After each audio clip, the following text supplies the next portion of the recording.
আমি মোহাম্মদ বেলালুজ্জামান, সহকারী অধ্যাপক, ইসলামের ইতিহাস ও সংস্কৃতি বিভাগ,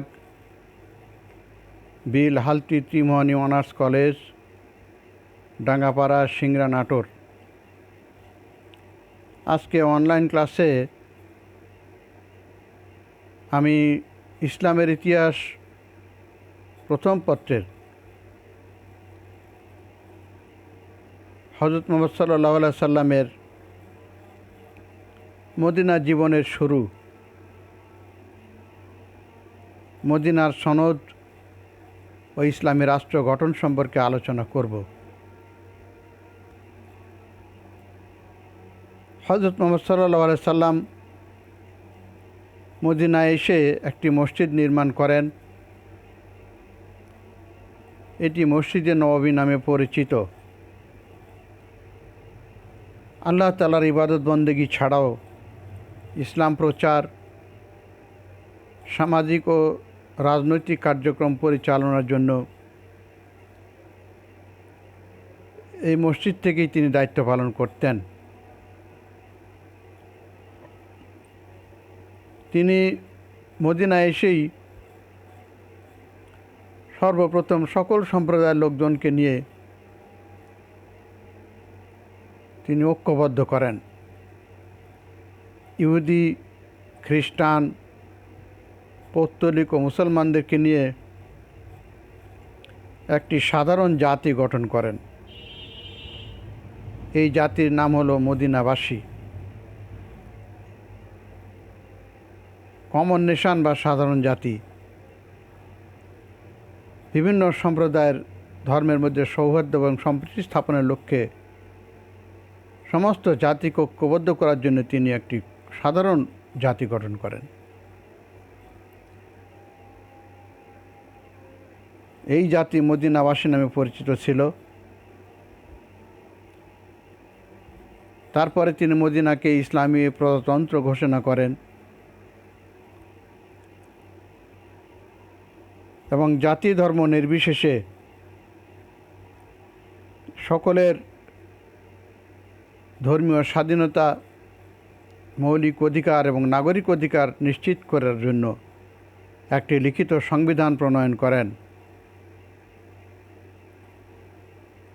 এই সংবিধানের সকল নাগরিকের অধিকার নিশ্চিত করা ছিল, সকলের মৌলিক অধিকার নিশ্চিত করা ছিল, সকলের ধর্মীয় স্বাধীনতাও নিশ্চিত করা ছিল। হযরত মুহাম্মদ সাল্লাল্লাহু আলাইহি সাল্লামের প্রণীত এ সংবিধান মদিনার সনদ নামে পরিচিত। পৃথিবীর ইতিহাসে এটি প্রথম লিখিত সংবিধান, প্রথম লিখিত শাসনতন্ত্র। এই শাসনতন্ত্র অনুযায়ী হযরত মুহাম্মদ সাল্লাল্লাহু আলাইহি সাল্লাম মদিনা ইসলামী রাষ্ট্রের রাষ্ট্রপ্রধান ছিলেন। এই সনদ মূলত মদিনাবাসীর মুক্তির সনদ। পরবর্তীকালে ঐতিহাসিকগণ এই সনদকে ব্রিটিশদের ম্যাগনা কার্টা, যেমন মহামুক্তির মহাসনদ বলে পরিচিত হয়েছিল, ঠিক মদিনা সনদকেও তারা মনে করেছিল যে মহামুক্তির মহাসনদ। ব্রিটিশদের ম্যাগনা কার্টাকে আল্লাহ রসুল সাল্লাল্লাহু আলাইহি সাল্লাম প্রণীত এই সংবিধানের সাথে তারা তুলনা করেছিল। এই সনদে মোট 47টি ধারা ছিল। এর মধ্যে প্রধান প্রধান ধারাগুলো আলোচনা করা হলো। প্রধান প্রধান ধারা ছিল নিম্নরূপ। 1 নাম্বার,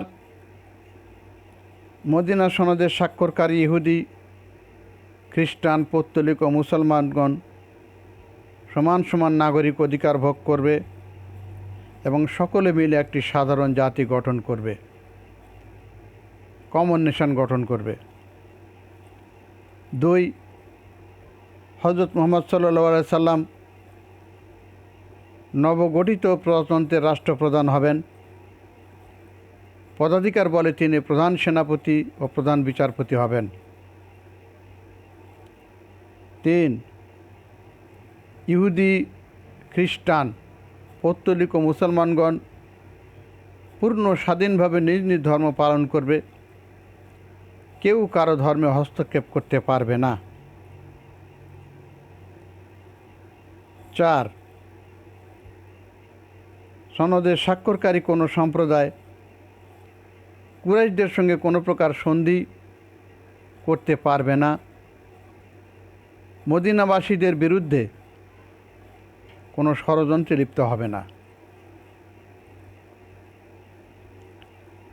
5, সনদের স্বাক্ষরকারী কোনো সম্প্রদায় অথবা মদিনা বহিঃশত্রু দ্বারা আক্রান্ত হলে সকলে মিলে তা প্রতিহত করবে। 6, সনদের স্বাক্ষরকারী সম্প্রদায় বহিঃশত্রুর আক্রমণের বিরুদ্ধে যুদ্ধে স্ব ব্যয়ভার বহন করবে। 7, সনদের স্বাক্ষরকারী সম্প্রদায়ের কোনো ব্যক্তি অপরাধ করলে সেটা ব্যক্তিগত অপরাধ বলেই বিবেচিত হবে। এজন্য অপরাধীর গোত্র বা সম্প্রদায়কে দায়ী করা যাবে না।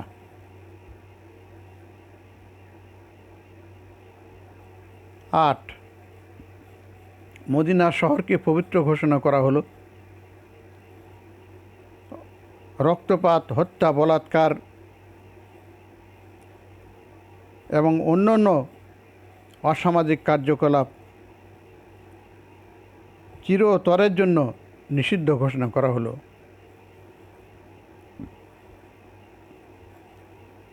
9, অপরাধ যেই করুক তাকে শাস্তি পেতেই হবে। পাপী এবং অপরাধীকে ঘৃণার চোখে দেখতে হবে। 10,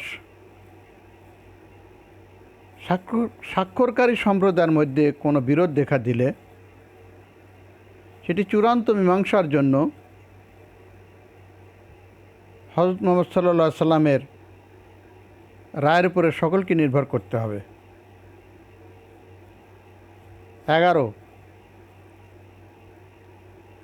দুর্বল ও অসহায়কে সর্বতোভাবে সাহায্য রক্ষা করতে হবে। 12, পূর্ব অনুমতি ছাড়া, হযরত মুহাম্মদ সাল্লাল্লাহু আলাইহি সাল্লামের অনুমতি ছাড়া মদিনাবাসী কেউ কারো বিরুদ্ধে কোনো যুদ্ধ ঘোষণা করতে পারবে না।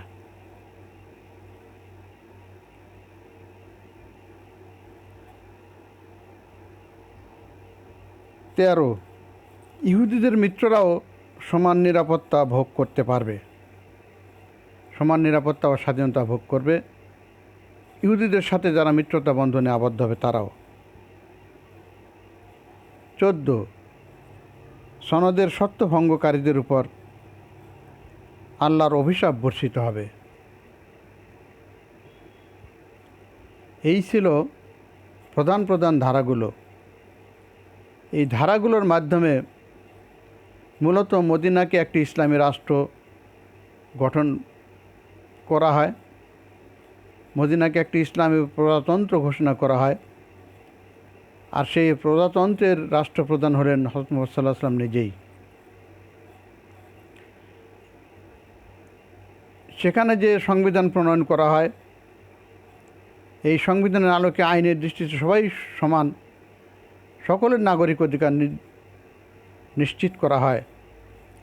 আবার যার যার ধর্মীয় স্বাধীনতাও নিশ্চিত করা হয়।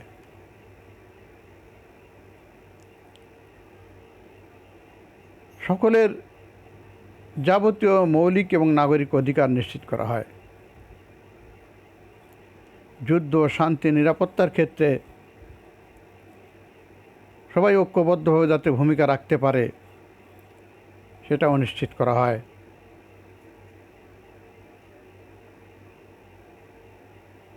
এরপরে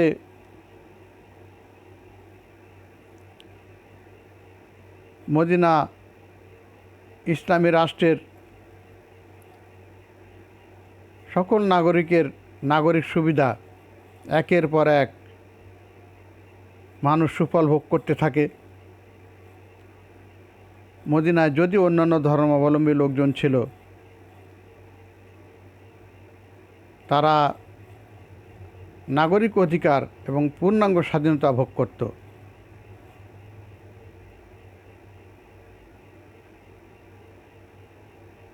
এই সনদ মদিনাবাসীর মধ্যে স্বস্তি ফিরে এনেছিল, শান্তি স্থাপনে সক্ষম হয়েছিল। এই জন্যেই একে মহামুক্তির মহাসনদ বলা হয়। এই সনদে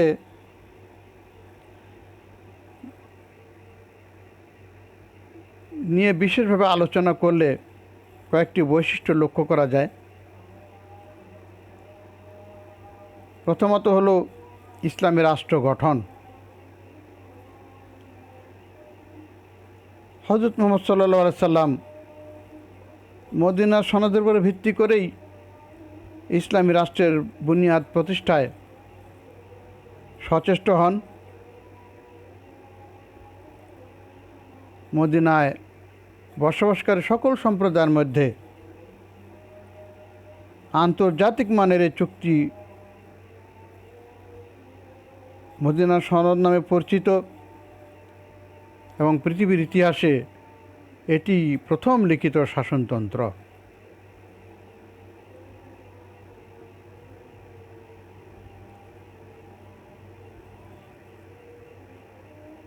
মদিনা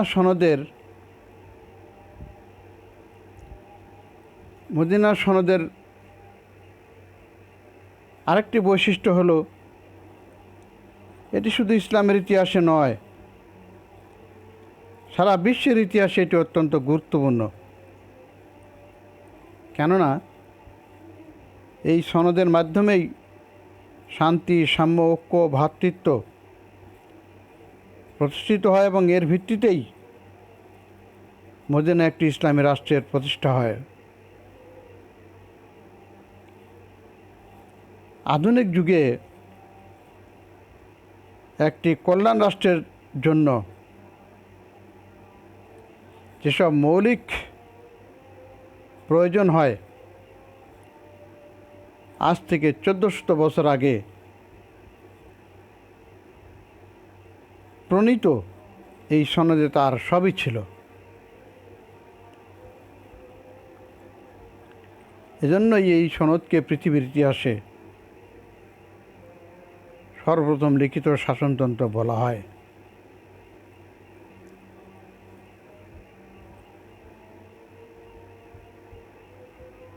বর্তমান পৃথিবীতে ধর্মীয় উদারতার বড়ই অভাব। আমরা লক্ষ্য করছি এর শিকার হচ্ছে মুসলমানরাই বেশি। পৃথিবীর এমন কোনো অমুসলিম দেশ নাই যেখানে শুধুমাত্র মুসলিম হওয়ার অপরাধে তাদের রক্ত ঝরছে না।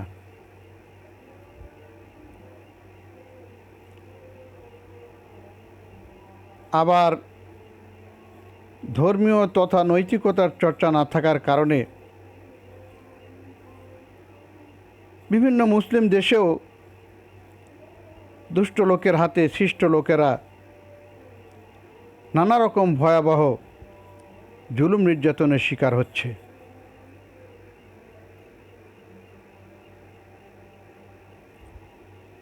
আজকে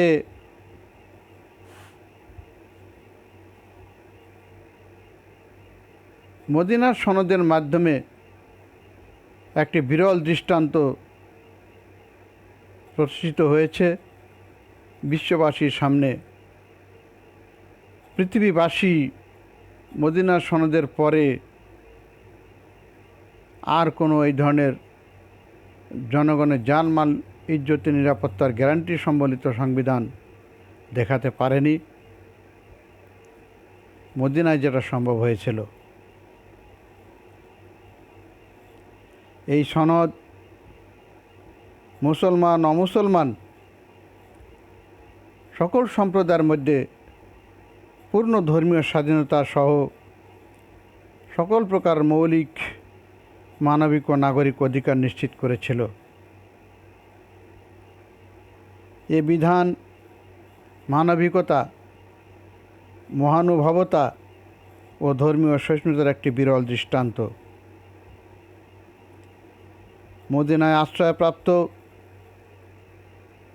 একদল মুহাজিরের পক্ষে এরূপ তাৎপর্যপূর্ণ ও সুদূর প্রসারী সনদ প্রণয়ন ছিল এক বিস্ময়কর ব্যাপার। এ সনদ দ্বারা মহানবী সাল্লাল্লাহু আলাইহি সাল্লাম মদিনা একটি রাষ্ট্র, একটি প্রজাতন্ত্র ও নতুন সমাজ গঠনে সক্ষম হলেন। মানব জাতির সার্বিক কল্যাণের জন্য এ ধরনের সংবিধান, এ ধরনের একটি সনদের খুবই প্রয়োজন ছিল।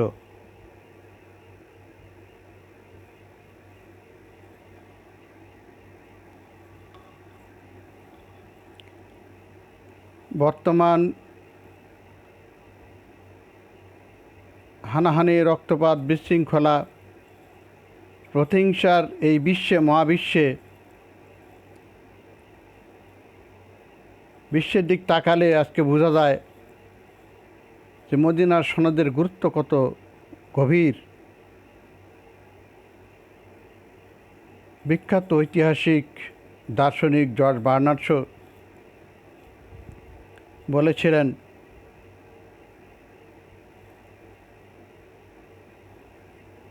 I believe that if a man like Prophet Muhammad sallallahu alaihi wasallam were assumed the dictatorship of the world, he would bring much needed peace and happiness. অর্থাৎ তিনি বলেছিলেন, আমি বিশ্বাস করি বর্তমানে ঝঞ্ঝা বিক্ষুব্ধ পৃথিবীতে একজন মাত্র ব্যক্তি, যিনি হযরত মুহাম্মদ সাল্লাল্লাহু আলাইহি সাল্লামকে যদি পৃথিবীর এখন একান্ত তুলে দেওয়া যায়, তবে তিনিই কেবল সর্বাধিক শান্তি ও নিরাপত্তা আনয়ন করতে সক্ষম হবেন। সুতরাং আমরা দৃঢ়তার সাথে আমরাও বিশ্বাস করি যে আজকে পৃথিবীতে শান্তি প্রতিষ্ঠায় ইসলামের আদর্শভিত্তিক ঐক্য, সকল সম্প্রদায়ের ধর্মীয় স্বাধীনতা যেখানে নিশ্চিত করা হয়েছে, পারস্পরিক সৌহার্দ্য এবং সম্প্রীতির বন্ধনের ভিত্তিতে, ভ্রাতৃত্বের ভিত্তিতে যে জাতীয় ঐক্য এবং চেতনা গড়ে ওঠা দরকার, একমাত্র ইসলাম ছাড়া পৃথিবীর কোনো দার্শনিক, কোনো রাষ্ট্রনায়ক এটা দেখাতে পারেনি। হযরত মুহাম্মদ সাল্লাল্লাহু আলাইহি সাল্লাম তিনি শুধু বক্তৃতা দেননি, তিনি একাধারে একটি জাতি, সৃষ্টিশীল, উন্নয়নশীল জাতি তিনি গঠন করেছিলেন, একটি উন্নত জাতি তিনি গঠন করেছিলেন। তিনি একটি ধর্মগ্রন্থ দিয়েছিলেন, একটি রাষ্ট্রীয় সংবিধানও দিয়েছিলেন। রাষ্ট্র ব্যবস্থা তিনি যে প্রণয়ন করেছিলেন, এই রাষ্ট্র ব্যবস্থা পরিচালনার জন্য তিনি যে সংবিধান প্রণয়ন করেছিলেন, পৃথিবীর ইতিহাসে বিরল দৃষ্টান্ত হয়ে আছে। তাই আমরা পরিশেষে কথা বলতে পারি যে পৃথিবীর ইতিহাসে, শুধু ইসলামের ইতিহাসে নয়, পৃথিবীর ইতিহাসে মদিনার সনদ অত্যন্ত তাৎপর্যপূর্ণ এবং গুরুত্বপূর্ণ একটি সংবিধান। আজ এ পর্যন্তই থাক। আগামী ক্লাসে পরবর্তীতে হযরত মুহাম্মদ সাল্লাল্লাহু আলাইহি ওয়াসাল্লামের যুদ্ধ ও শান্তি নিয়ে আলোচনা করব। ইসলামের যুদ্ধনীতি এবং শান্তি প্রতিষ্ঠা কীভাবে সেই সময় কার্যকর হয়েছিল, আল্লাহ নবী করেছিলেন, সেটি নিয়ে আমরা আলোচনা করব।